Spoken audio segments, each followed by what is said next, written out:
कि देवराजेंद्र दैत्यों से विजय प्राप्त करके बड़ा उत्साह नाच गाना मना रहे थे और सब गरज रहे थे देवता।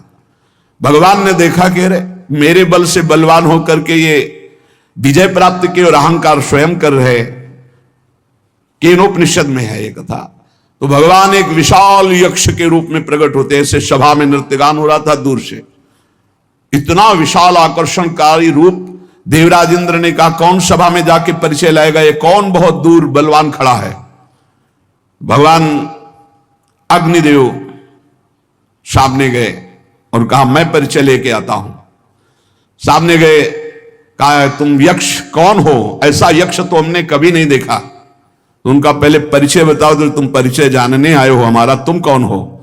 तो उनका मेरा परिचय तुम जानते ही होगे, मुझे अग्नि देवता कहते हैं, मैं अपार बलशाली हूं।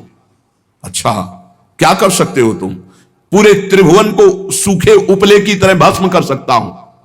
अच्छा ऐसा, एक तिनका डाला और कहा भस्म करके दिखाओ। पूरी ताकत लगा दी, दाहिका शक्ति भगवान ने खींच ली तो अग्निदेव जला ही नहीं पाए। सर नीचा किया और चले गए। देवराजेंद्र ने पूछा कौन, बोले असमर्थ हूं मैं उनके परिचय को जानने का। भगवान वायुदेव, उन्होंने कहा भगवान मैं अभी गए, कौन हो तुम। भगवान यक्ष स्वरूप में थे, उन्होंने कहा तुम कौन हो जो परिचय जानने आए हो, बहुत बलवान लगते हो। बोले हां मैं महाबल हूं, समस्त प्राणियों का पोषण करता हूं, अनंत ब्रह्मांडों को तिनके की तरह उड़ा सकता हूं। अच्छा ये तिनका है, इसको उड़ा दो। पूरी ताकत लगा दी, वायु देवता तिनका भी नहीं उड़ा पाए।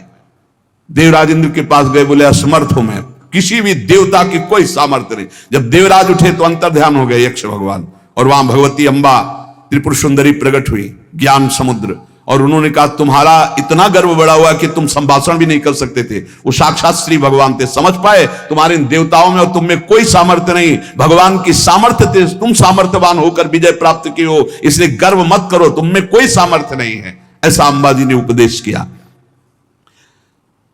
इसलिए साधक में जो परमार्थ की सामर्थ्य आती है वो भगवत प्रदत्त आती है। वो जो प्रयत्न आता है साधना में वो भगवान की कृपा से आता है। अगर अहंकार कर ले तो विघ्न पड़ जाएगा साधना में।